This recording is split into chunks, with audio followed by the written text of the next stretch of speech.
Hi there. My name is Cal Evans, and I, amongst other things, work with Gun.io on several different projects. And one of the things that we're doing is we're trying to build some content that we feel is helpful to developers. And so when they started talking about that, there's a name just popped in my head. I said, I've got to have this person on. Good friend of mine, longtime friend of mine, Mr. Josh Holmes. Say hi to everybody, Josh. Hi, everyone. Now, Josh, you're a principal lead, dev lead at Microsoft, but I know you from back in the days when you were the basically the PHP community's contact to Microsoft. And I've always got to tell the story. We were, I forget why I was at Microsoft, but I was up at Microsoft for some kind of meeting, and we were sitting around in one of the rooms, and you came up to me and says, "Hey, I want to pitch a keynote to you." And that was odd, but I was like, sure, okay, because we didn't know I know who you were, but we didn't know each other at that point. So you pulled out your phone. It was a Microsoft phone. You pulled out your phone, you brought up the photos, and you had your entire slide deck on your phone. And you basically, in 10 minutes, walked me through the entire talk, which that initiative enough right there was me. It's like, yeah, this guy has got it going on. My point with that whole story is people ask me a lot, because I do a lot of keynotes also, and people ask me, well, how do you get all these keynote talks? You ask for them. Mm-hmm. You know, I haven't hit that point in my career where I've got people knocking on my door going, hey, would you give us a talk? Would you give us, if you got time in your schedule or anything like that? Most of the talks that I get, I go out and ask for. And you taught me that. So yes, thank you. You're very, very welcome. And I'm 20 some odd years into my public speaking career, and I still very rarely get a unsolicited call to come give a keynote somewhere. Usually it's the same thing as what you're talking about. I start talking to the conference organizers. I pitch them a couple of ideas, and I'll pitch them a couple of them as regular track sessions, and then I'll pitch a couple of ideas that are keynote worthy. And usually if I get a keynote, I'll also usually get other track sessions as well. But there is one set of keynotes that I have gotten that were unsolicited, and that was for Coder Cruise. Every time I saw you, you were awesome. And it wasn't because that was one of the very few keynotes where we could also drink, okay? Not going to say that happened necessarily, but it's possible. Yeah. We're not gonna get started in this, because you and I can sit here and swap stories forever. So, but I'm sure people don't want to listen to that. Hey, I got a series of questions, and basically at this point, I'm going to just ask you the questions and nod along as you share your wisdom. So let's start off with the first one. Why is public speaking important to a software developer? I mean, most of us I got into computer programming because I didn't have to deal with people. Honest to God, that was why. So why, as a developer, why should I care about this? So the primary thing is, and I deliberately chose the subtitle of this particular talk, getting knowledge from one brain to another. That is why public speaking is important. Is it's getting knowledge from my brain into somebody else's brain.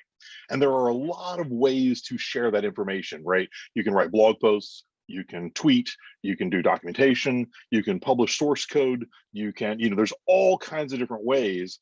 But the reality is humans learn in a whole bunch of different ways. And so the more communication channels that you have, the better. So, when I do a good talk, and I'm really proud of that talk, and I really want to make sure that knowledge is shared from my brain to somebody else's brain, I don't stop at the talk.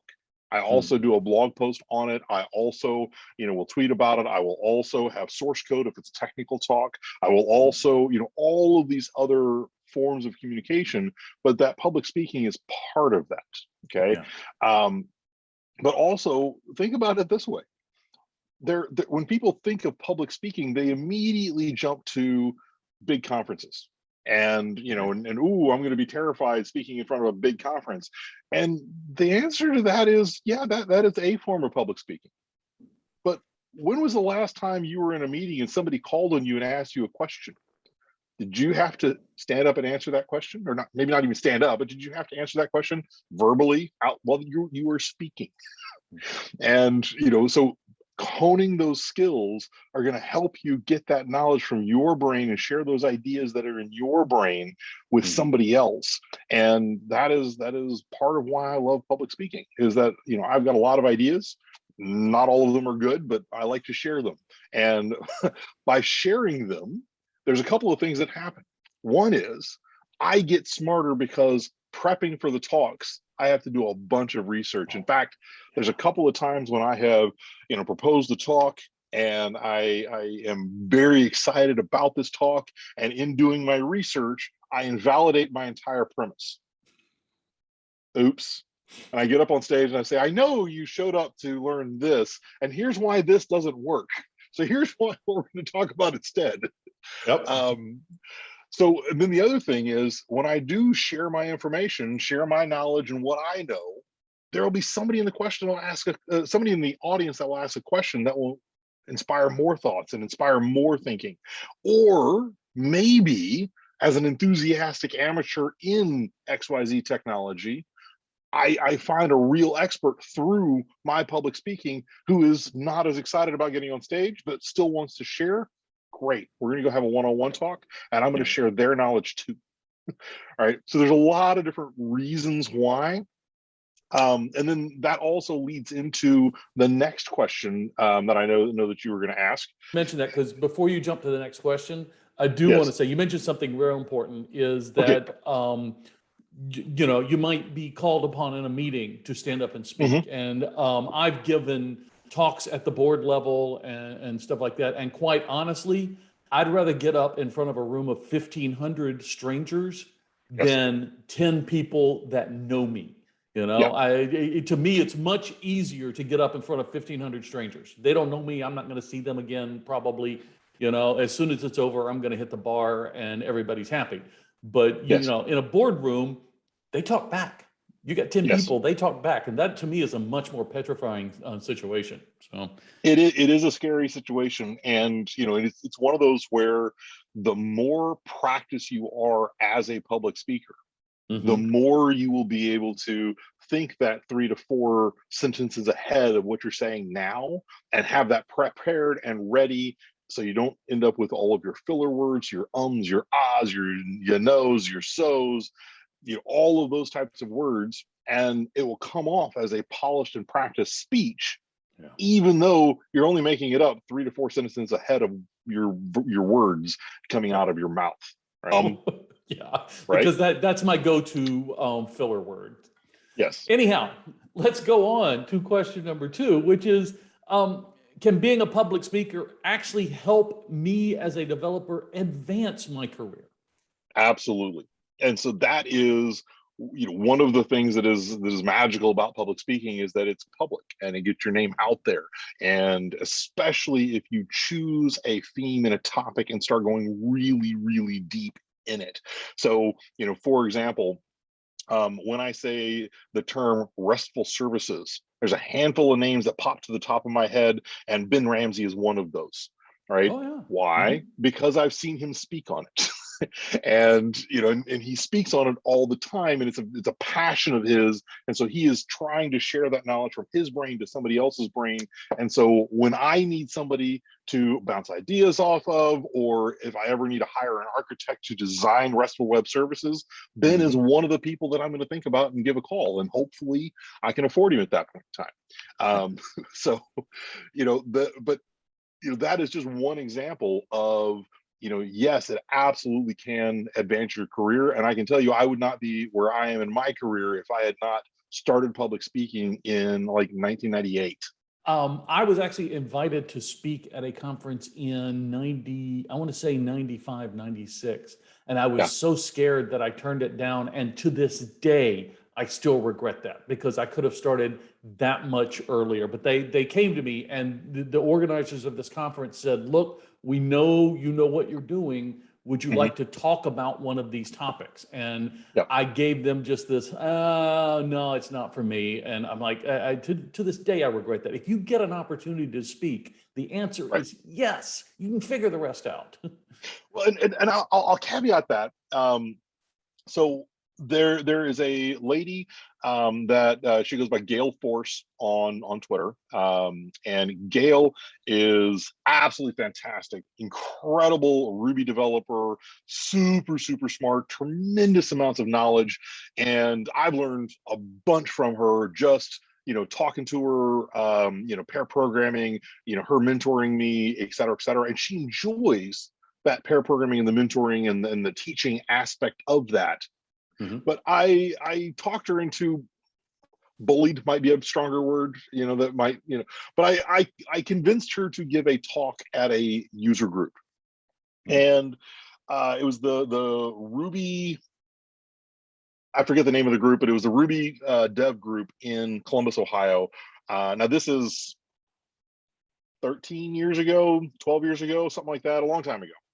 Mm-hmm. And she eventually agreed to do it, and she got up and she gave an absolutely fantastic talk that she doesn't remember because Wow. she basically emotionally blacked out beginning of the talk, and at the end of the talk she came back. But the talk was fantastic, and everybody in the room learned a lot. She did not enjoy it. Oh. Okay. And so in talking to her after that, she was still happy that she did it because she learned a lot about herself and how she shares knowledge and so on. And public speaking is not for her, and that's okay. No, that's absolutely it is fine. okay that public speaking is not for you, if that truly is the case. Instead, she writes, she blogs, she one-on-one coaches and mentors and pair programs, and she has a lot of other ways of getting that immense knowledge from her head to somebody else's head. But public speaking, that's not her thing. Okay, but she did it. She took that opportunity, and at least she knows that exactly. she and so many people that I see just lock up and say, I'm never going to do it. Look, if you get up there, the worst thing that can happen is not that you lock up. It's that there's really no failure. If you've shared a concept, if you've shared an idea and one person's picked up on it, that's a success. The audience is there to have you succeed. The audience doesn't show up to say, hey, I want to watch Cal fail. No, that's not why they show up. There's always Keith Casey. So the audience is rooting for you, right? They want you to succeed. They want you to be entertaining, knowledgeable, etc. They want that, and so they are going to be cheering for you. They're going to be clapping for you, and those mistakes that you make on stage, because I make mistakes all the time, just keep rolling. Just laugh it off and keep rolling, because it happens. To the end of, and I'll give two quick stories about failures on my part. One was my first ever conference talk. It was at SD Expo, and I kind of jumped in on the deep end. And SD Expo, I had 600 people in the room for my first ever on-stage talk. Incredible. And so I got up on stage and I kind of sped read through my presentation, and what had been an hour was 25 minutes. And I stood behind the lectern, and my knees were knocking so loud, I was positive that the entire room could hear them. And it still was a public talk, and I still got decent ratings, and I got lots of good comments. Some of them were, spoke too fast, blah, blah, blah, blah, but a lot of them were very constructive, right? They were, pointing out, oh, hey, I learned this or that or the other thing. I wish that Josh had spent more time on these things in the talk.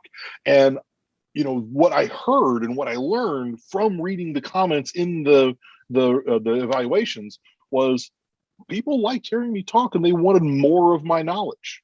So, things happen, but the audience is rooting for you. Yes, they are. They want you to succeed. So, you brushed by something that I think is real important. You talked about the fact that when you gave your first tech talk, that people came up with you constructive criticisms. I don't even say criticisms, just constructive advice. But the people that go, hey, you really spoke to me here, or I wish you'd covered more of this, man, take that stuff to heart, because you'll eventually get to where you nail that talk. Absolutely. Well, and I'll be so going back to the talk, the discussion about the lost art of simplicity and me showing you that on my phone. Mm-hmm. I that was before I had ever given that talk on stage. Wow. I assumed, So and this is brand new knowledge to me, because I assumed you had that so nailed in your presentation. I assumed you'd been giving that for a while. no. So that talk that I gave, I wrote it as a keynote, but I didn't have any place to give that keynote. And in my opening for that talk, I talk about this is a talk that is born of my frustration and my anger with the software industry, and that is true. That is absolutely 100% true. I was angry about the over complexity of everything that we were and are doing, and I really wanted simplicity, because that's actually the goal. That's actually is making people's lives simpler. And so I wrote this keynote, and then I practiced it and I practiced it and I practiced it, and I gave it to my, I gave it to my wife. Well, until she couldn't stand it anymore and started, kicking me out of the room anytime I brought up that slide deck. She'd run anytime I brought up that slide deck. And then I found other friends and I gave it to them. And so, you were probably the 25th or 30th time that I had actually given the talk beginning to end, but I'd never given it on stage. Wow.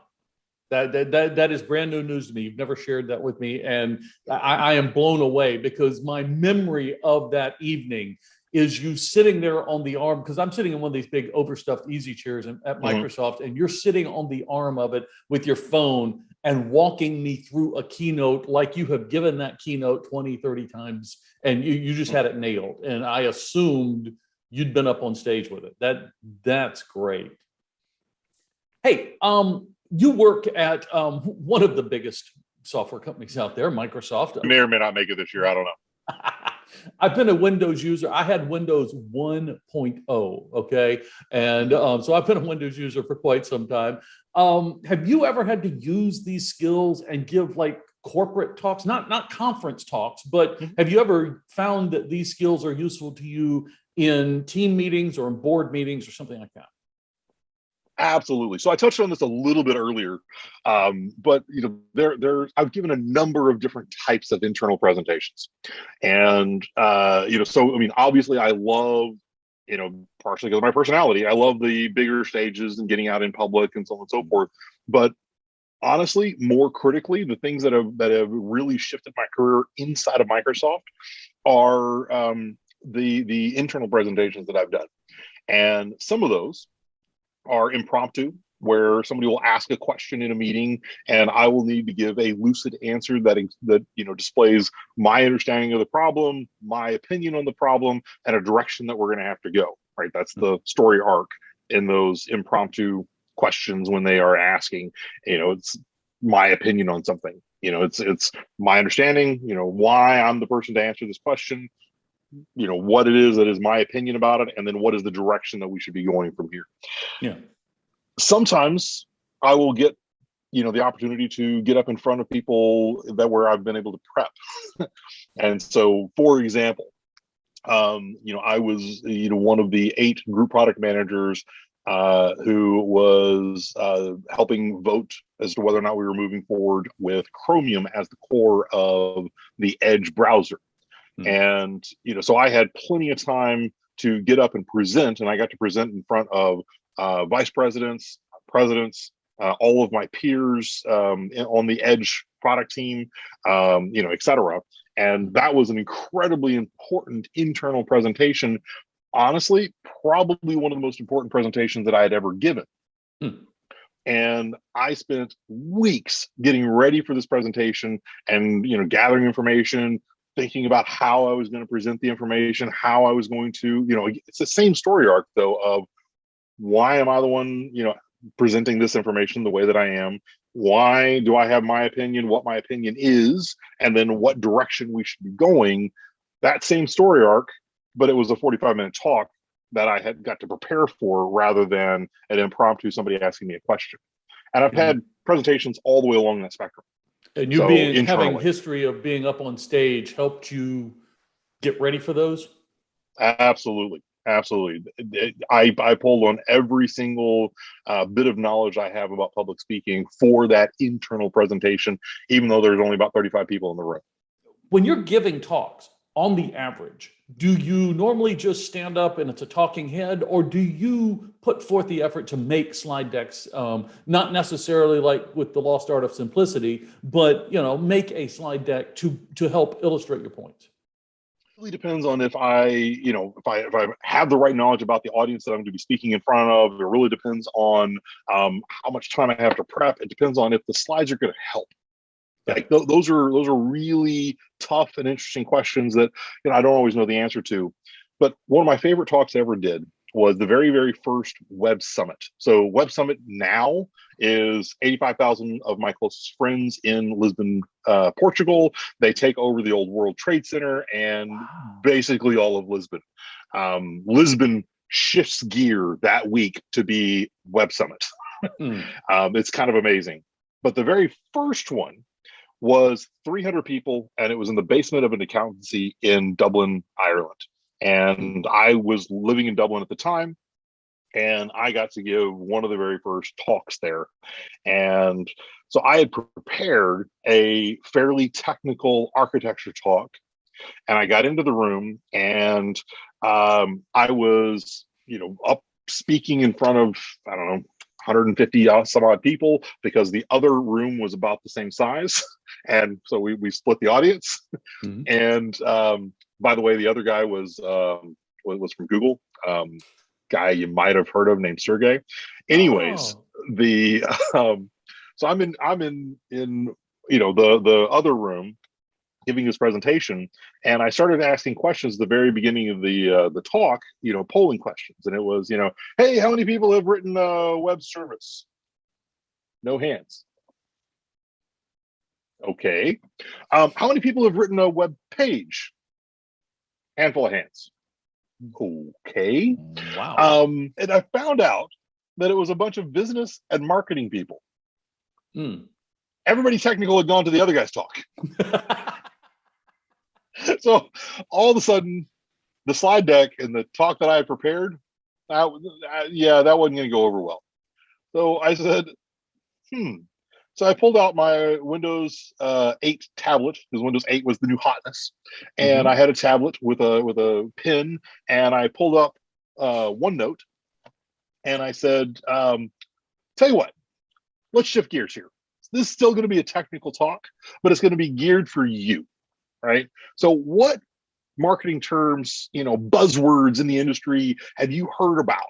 And I said, so for example, you might have heard web service, you might have heard XML, you might have heard JSON, you might have heard, and I just prompted them with a couple of things, and kablams, people started shouting out terms, and I started writing them on my tablet in my absolutely horrible handwriting. But I very, as carefully as I could, I wrote out all these words, and then over the course of the next 45 minutes, I arranged them into an in-tiered architecture to explain to them how each of these technologies play when building a full-size scalable application. Wow. And I did that on the fly, no prep, no slides, just interacting with the audience. One of my best talks I've ever done. I will never be able to repeat that talk. I wish it had been recorded. That is phenomenal. So that is one extreme. And then the other extreme is things where I do what I did with the Lost Art of Simplicity, where I spend a lot of time on the deck. I mean, a tremendous amount of time on the deck. Yeah. And it's a very polished, very highly timed. So that talk, I've got a 25-minute version, I've got an hour version, and I've got an hour and a half version, all of which with the same decks, but I've got different timing and stories that I will drop from different slides. And I mean, that talk I know exceedingly well, and I haven't given it in 2 years, 3 years now, but I can give it right now. You said timings. This is something I played with in several of mine. Do you put your timings in your speaker notes? I don't put the timing in the speaker notes, but Okay. I do record my practice with Camtasia. Okay. So you know where you should be at a certain point in time. Yes, and Okay. so Camtasia has my timings in it, right? And I look at that and I go, okay, so about this time I need to be here, right? And and I really kind of time it out in sections rather than per slide. So each section, I know that if I get to this point in my deck and I'm at 30 minutes, well, I've got 5 minutes to finish that. If I'm at 25 minutes, I've got 10 minutes. So I can throw in this extra story. You touched on it briefly. The Lost Art of Simplicity is by far one of the most polished decks I have ever seen from a presentation standpoint. Yep. I mean, it was just the art. You actually had art on it and stuff like that. I've always been jealous of that deck. Do you normally hire somebody, or are you that good of an artist so that you design your own, or do you just wing it? Normally, I don't end up hiring somebody. Okay. So this is a corporate deck right here. This is a designer slide. But somebody put this slide together for me, and it's IoT devices and cloud patterns, and and so there's very pretty builds and lots of detail, things that disappear, things that come back, and this is this one slide. And it literally is one slide with all these builds in it. This is an entire talk all by itself, right? You use Keynote for all of this, right? Absolutely. So my slides, a lot of times, these are my slides. Yeah. Remote teams are teams, right? And you can't see them, but they're still a team. Your developers are still developers. Your marketing folks are still marketing folks. Your salespeople are still salespeople. Your program managers are still program managers. Your DevRel people are still DevRel people. Even if you can't see them, they are still a team, right? Now, notice I kind of glanced through the slide, and I did read those three sentences there because it's part of a much bigger set of points that I'm making, and I will continue on, and I will stay on this slide for 5-10 minutes. Other times I will throw up a wall of text like this, but there's things that are important in here, right? And those are differentiated with color, right, or bolding or other things for those that are colorblind. But on this one, it was just color, but it's communications. I'll bring up to this, and I will say that communications is the most important thing that you can have. That is absolutely the most important thing on the planet is communication. Everything else that you do pales in comparison of communication. You can have the worst process on the planet, you can have people that you're not wild about working with, you can have a horrible product, you can have all of these other things, but if you communicate, you can still have a successful project and a successful team, right? Yeah. The next thing to understand, and so that's when I throw up a wall of text like this, it's because I'm going to be talking several minutes about each one of the points that are on here. And I'm pulling out the things that are most important, like advocating for your team, trusting your team. Those are the things that are important about those last two bullet points. And then I'll also do, very simple little graphics like this. This is one of my things that I learned from a guy named Nathan Hancock, one of the best managers I've ever had. He brought this up in our very, very first one-on-one. And he just drew it on a whiteboard. And if I've got a whiteboard, I prefer to draw it rather than show it in a slide deck like this. But it's great for these talks. What I'll do is I'll say, pay and potential. People think about this as an iron triangle and think that you only pick two, right? And it's pay and potential. There's something that I'm good at or can become good at, and it pays really well. And so I want to go do that. Well, turns out I've got a lot of passion about a lot of things and potential, right? Well, back on this one here, pay and potential. There's a lot of people that do this. We call them 9-to-5ers. Yep. Nothing wrong with it. We don't call them happy in work, but we call them well paid. Yeah. And they are finding their passion other places. Great. That's not where I want to be personally, right? Potential and passion, where you're good at something and you're passionate about it, but it doesn't pay well. We call them missionaries. We call them teachers, Scuba scuba instructors, something you're really good at and really passionate about, but we don't call them rich. We call them happy. We don't call them rich. Right? Pay and passion is, where you're very passionate about something and it pays really well. Like I'm very passionate about English Premier League soccer, and I do not have the potential to become an English Premier League soccer player. This late 40s kind of paunchy, heavy set. No, if you're not born into money, you don't get to pick pay and passion and get paid really well for something that you're passionate about but not very good at. So my goal is to align to the North Star of my company and have a circle in the middle that is as close to potential and passion as I possibly can. And my agreement with my manager is if I'm doing something that I'm good at and passionate about, aligned to the North Star of the company, by goodness, you better pay me. So that is the contract that I have with my manager and every one of my employees, right? And so this is one of my slides. Great, beautiful designer love. No, this is a developer designed this, and that's okay. The other direction that I go with slides is very minimal, just kind of big icons and things to remind me of what I'm going to be talking about, or pictures with a pithy little saying, again, where I will talk very heavily about it. So for example, Thomas J. Watson, CEO of IBM for 40 years. And I love this quote: if you want to increase your success rate, double your failure rate. Wow. And one of the stories that I talk about with him is that he had a vice president that made a mistake.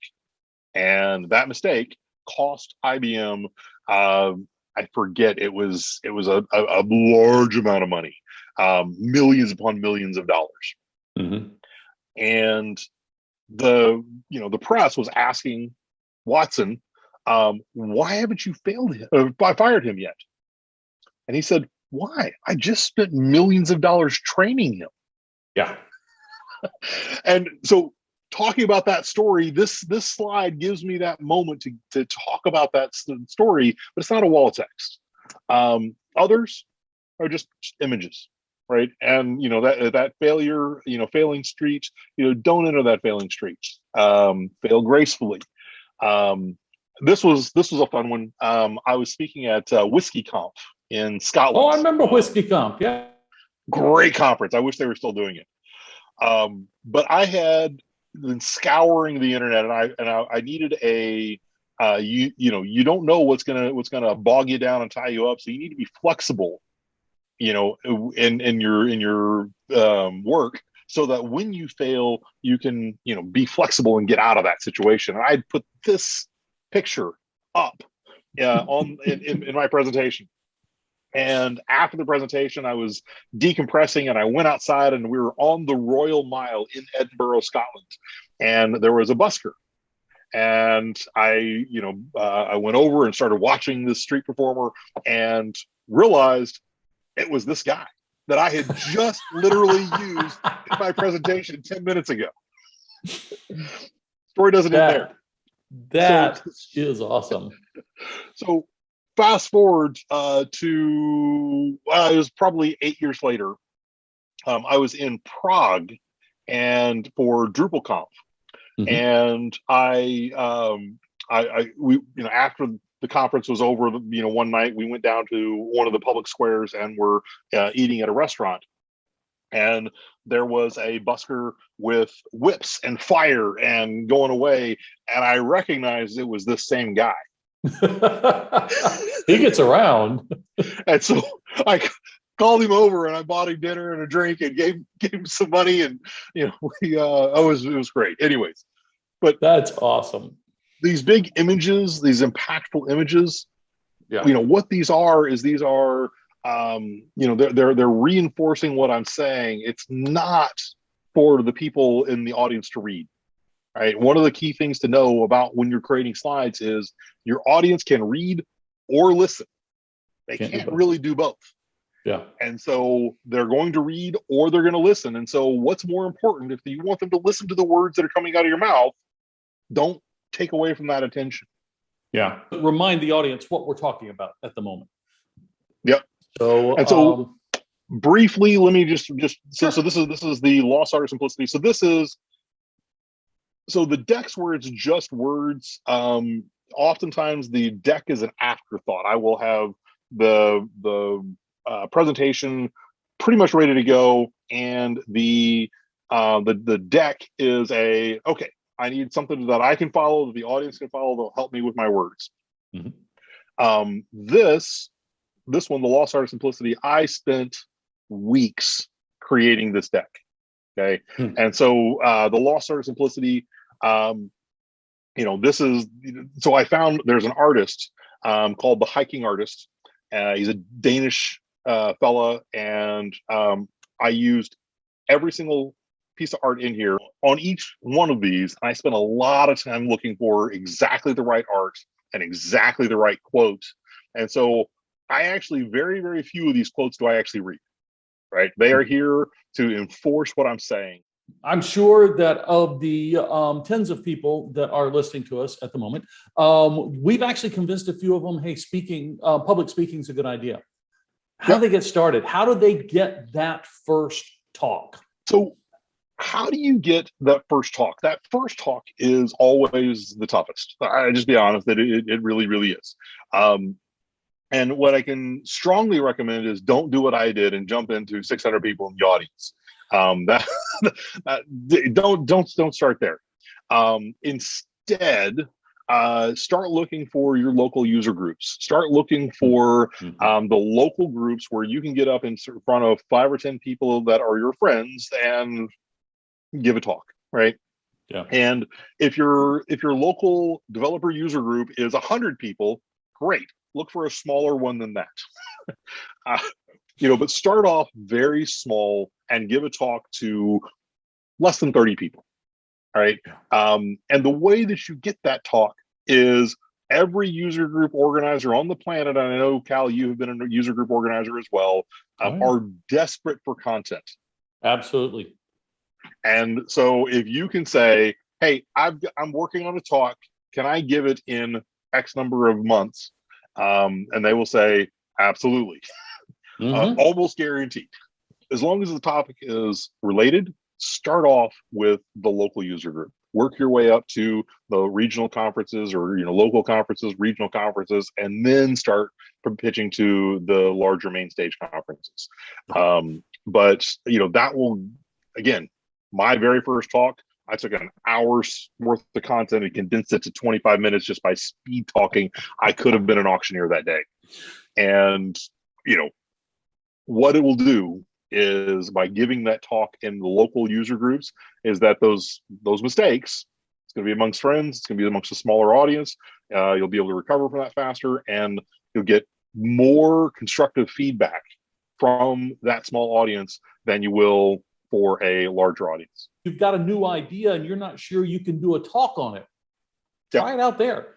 Your team wants you to succeed. And you brought that point up, but I make that point. I've got a book on public speaking for developers, and I bring that point up. Your audience wants you to succeed. Your user group wants you to succeed because you represent them. If you succeed, then they all bask in the glory. I cannot emphasize that enough. Is start small. Start off with a smaller set of people, and then work your way up as you go. Is it very different speaking online in events like this as opposed to being in the room with somebody? And what lessons it absolutely would you teach people?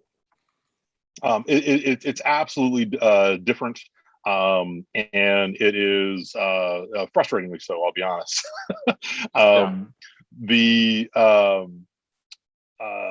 When you are talking, when you are speaking in front of a larger audience, it is you get to feed off the energy of the crowd. When you are making a point, you get to see if that point is landing, because you'll see those approving nods or the glazed out look, right? And when all the eyes are glazed, well, that it's time to move on from that. You can tell if your jokes are landing, so if you get up and you tell a joke and you say something, then, one of my favorite talks that I ever gave was the Visual Studio 2003 launch keynote in Argentina. Mhm. And it was my first time in Argentina. There were about 6,000 people in this room, and about half of them spoke good enough English that they were listening to me live, and about half of them were listening to a Spanish translation through headsets.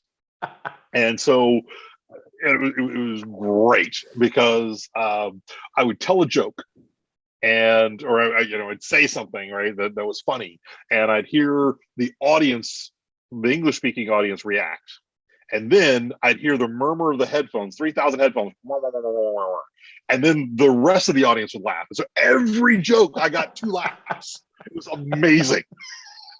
You don't get that in online.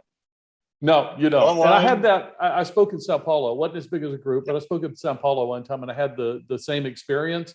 And about halfway through, I told a joke, and I stopped and I said, "Okay, we're going to wait for the rest of the crowd to catch up." Right. And that joke got a laugh. Yes. So, your camera is not nearly as receptive to your jokes as the audience is. And so, and it's not even jokes, it's feedback. Is this interesting? Is this on point? Am I making myself clear? Do you understand? All kinds of questions like, I think about the Web Summit talk that I gave. And I talked about it a little bit earlier, where I got up in front of the audience and I was expecting a technical audience, and I ended up with a business and marketing audience. If that had been virtual, you would have never known. That would have been a disaster. Yeah. Right. So lots more research, lots more practice. And then if you can get a good host like Cal here, who is my barometer for the audience, right? If I can get Cal laughing, normally it's because I'm getting everybody laughing, unless it's an inside joke, right? And there have been some inside jokes in this conversation, and there will continue to be inside jokes.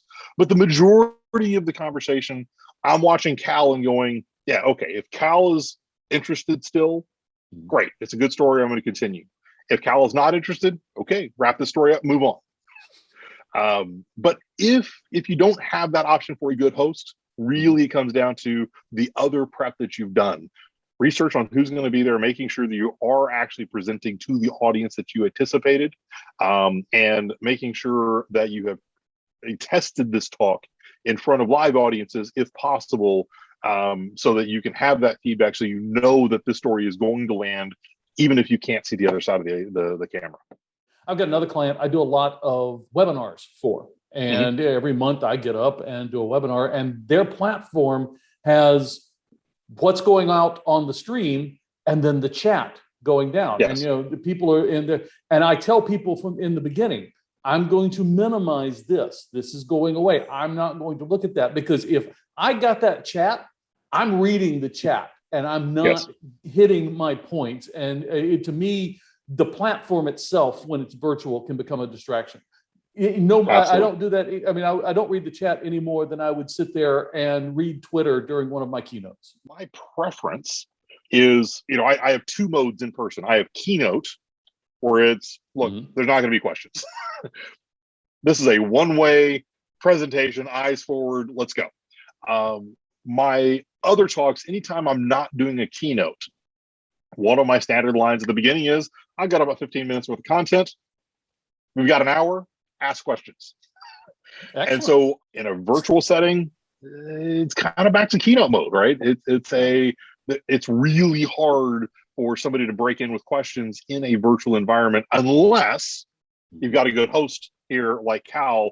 And so, for example, I did a talk for Danny Thompson at Memphis Tech Fest, and it was a virtual conference, and I had a host in a little screen, kind of like I have here on Zoom with Cal. I don't know if you can see Cal in my screen here, but on my screen, he's sitting right here, and I'm able to see him. I'm able to see him giggle. I'm able to see him laugh, and he can interject and ask me questions. So if we were tag teaming this as a public presentation, he could be reading the comments and so on and ask me questions as a proxy for the audience. I really like that format if I have to do virtual. What we always did for Day Camp for Developers is Yeah. the speaker would come to a stop and ask me, "We got any questions?" But that way it doesn't interrupt the flow of the talk, which isn't as important in technical talks. But in keynotes, you can kill a keynote if you say, "Hey, Josh, I got a question for you." You can kill the role of it. And your line is much better than the one that I give when I stand up to do an in-person talk. I say, "Please hold all your questions for the next speaker." So my first ever virtual presentation was actually Day Camp for Developers. Oh, nice. And where I was, I couldn't get Wi-Fi signal strong enough for me to present over the computer. And so I was on my garage, because like standing on top of my garage on my phone, because that was where I got the best cell phone reception so that I could call into the talk. I remember that. For years, I told people I invited you to day camp and you just phoned it in. So right, I just phoned it in. Yeah, absolutely. No, it was a phenomenal talk. I honestly, I hated that because for years, for 2 or 3 years, that was still the best talk that we had ever had on day camp. Is it the very first day camp? You just kind of set the bar so high. So you're welcome. Hey, let's start wrapping this up a little bit. We got 2 more questions. One of them is, what are some resources that you would recommend for developers looking to learn more about how to become a better public speaker? So first of all, there's a bunch of good books. Okay. So one of them is Spin a Good Yarn by Cal Evans. Hey, edition 2 is coming out from Nomad PHP. Fantastic. There's a couple of these other 2 that they're older books, but I still go back to them and still reference them and use them quite a bit. So one of them is the only guy that was ever allowed to log into the Microsoft Network as guest, a guy named Simon Guest. And his presentation is File New Presentations. And one of the wonderful parts about this book, even though it is a little bit of an older book, I think it's about 10 years old now, is it was designed for and written for software developers. So it really is about how to deliver high quality technical content in a highly polished way. And so File New Presentation, this is Simon Guest, great books, holds the test of time here. The other older book that I really like is Beyond Bullet Points. And it's by a guy named Cliff Atkinson. And one of the things that he does, and this is kind of one of the meta takeaways, and this is how I still write talks, is that what he does is he storyboards his talk. And he starts off with a storyboard, and he's got his heroes and his villains, and he's got his story arc, and he storyboards it all out and really understands what journey is he taking the audience on. Then, guess what? The storyboard items, those you turn into slides. Yeah. Each one of those slides that's in the storyboard, those become your slides. And but it allows you to do this in a way that's not tied to PowerPoint or Keynote or something where you open up and start dumping content into slides. No, it allows you to think about it more abstract and what that arc is first. And then there's 2 other books. These are both newer, newer than Beyond Bullet Points and File New Presentation. And it's, Talk Like TED, right? And this is, Carmine Gallo, great TED speaker, has given a couple of TED Talks. I watch a lot of TED Talks, by the way, and I'm watching not only for the content, but I'm also watching to see how they present, and how they present themselves on stage, how they, what their use of slides is, what their use of other things like music or props, or the use of the stage lighting, etc. It's really phenomenal to look at from just a production value, and then what can you do to mimic that. Then lastly, How to Develop Self-Confidence and Improve Public Speaking by Dale Carnegie. If you haven't heard of Dale Carnegie, we're probably speaking to the wrong audience. But how to develop self-confidence and improve public speaking. There are also courses based on this that are hundreds and hundreds of dollars. The book is about 30. Yeah. So buy the book, definitely worth it. However, nothing beats practice. And there's an organization called Toastmasters, toastmasters.org. It's a nonprofit that is designed to help people with their public speaking. I am a big fan of Toastmasters. I was a member of Toastmasters for years upon years. I was even president of my local chapter when I was in Little Rock, Arkansas for a while. It is a phenomenal organization, and it takes you on a curriculum where, you know, your first talk is your icebreaker. There are no rules. There are, you know, just get up and talk for 5 minutes about yourself. That's it. No judgment, no evaluation. Just get up and talk. And then as you move forward, they have specific things that help you understand how to do this or that or the other thing. Like one of the first 10 is working with props. They're not telling you what to speak about, but you have to work with a prop. And so it gives you practice in doing that in front of this fairly safe audience of the Toastmasters Club, where everybody that's there to learn how to public speak. Yeah. The other thing that's great about Toastmasters is they have what they call the ah counter. And your first time with the ah counter, you're going to hate it. By your 10th time with the ah counter, you're really going to enjoy it because you're going to notice a difference in your speech. Nice. So the ah counter is somebody with a bell in the back of the room and a tally mark. And as you are speaking and you use a filler word such as you say, well, ding, ding, and that bell goes off. It throws you off your game. You go, and they go, ding, and you go, yeah, you know, ding, so ding. And it is so infuriating. But by the 10th time, you'll give a 10-minute talk and you'll get one bell in there and you'll be like, whoo, I did really well. Nice. And you've eliminated a lot of those filler words, because those filler words really are you thinking about what you're going to say next. And it gives you practice in thinking 3 to 4 sentences ahead. And it gives you practice in, you know what, there's not dead air if they can see you. Yeah. So stop, pause, breathe. What was I going to say? Thinking about it. Now I'm presenting. I didn't or ah or so or like any of those kind of filler words. Everybody has their go-to filler words that they use all the time. Yes. It will help you eliminate those. So 16,000. So I just sewed 16,200 clubs, 364,000 members, and there is a club near you. I did a search here in the Seattle area where near where I live, and this is the list of clubs that came back. This is actually not the 150 miles. If I scoot out, it's 150. But this is just the Seattle Metro. And look at the number of clubs that are there. And so toastmasters.org/find-a-club. And you can find a club near you. Strongly recommend Toastmasters.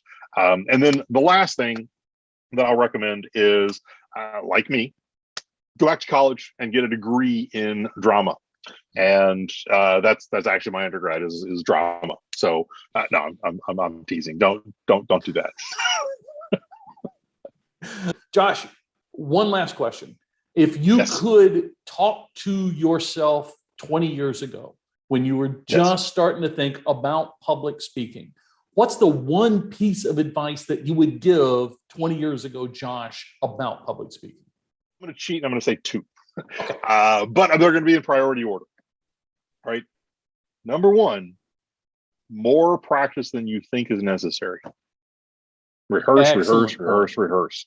Yep. That is my number 1. And then I always record my talk and watch it back.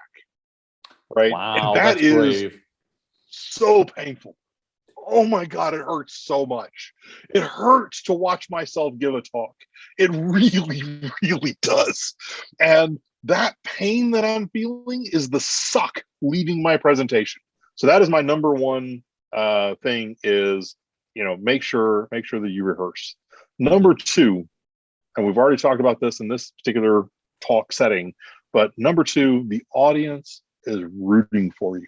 The audience They really are. wants you to succeed. That is not something to be scared of. The audience is there because they came not to watch you fail, but they came to watch you succeed and to help you succeed. I wish I had known that, because for so long I was just petrified of public speaking. Like I said, the first time I was asked, I was like, no, I'm not going to do this. They are there for you to succeed. They want you to. Well, and actually, I'm going to throw a bonus one in there. Something that I wish that I'd known 24 years ago, which is things are going to go wrong. Oh yeah. But again, the audience is there to have you succeed and to help you succeed. And the worst thing that you can do is wallow in something going wrong on stage. Oh, absolutely. And I have done that, where I will be on stage and, you know, a coding demo of some sort will go wrong, and I will spend 15 minutes up there, and I'll stop talking to the audience, and I put my head down and I'm just on my keyboard and I'm sitting there typing away and ignoring the fact that there are people out there, right? That's the worst possible scenario. Yes. I have, you know, the flip side of that is I had a coding demo go wrong once, and I looked up at the audience and I said, well, let's explore this in adventure. And we spent the next 15 minutes debugging live with the audience, you know, hey, it just did that. Does anybody know why it did that? And somebody answered. I went, oh, cool, let me try this. And we tried something, and the audience and me learned something very exciting that day. Wow. The other way to go, and this is, you know, when I'm more prepared, I have my demos that have, and I literally have code paths that are full-blown version, demo version, super demo. Doing live coding, I've got screenshots just in case, so I can walk them through what's going to happen. So, absolutely. Hey, Josh, we have spent a lot more. I've wasted a lot more of your time than I meant to. I do apologize, but anytime with you is not a waste. It has been just wonderful catching up with you. This is not the first time you and I have just sat down and talked about public speaking, but I think from now on, anytime the two of us get together, I'm going to turn the recorder on, because I learned something every time I listen to you. I want to thank you so much for being with us here. For the rest of you, for those of you watching this online, thank you so much. We hope you have learned something good. And make sure you do me a favor and go thank Gun.io for making this possible. I appreciate it. And we'll talk to you next time.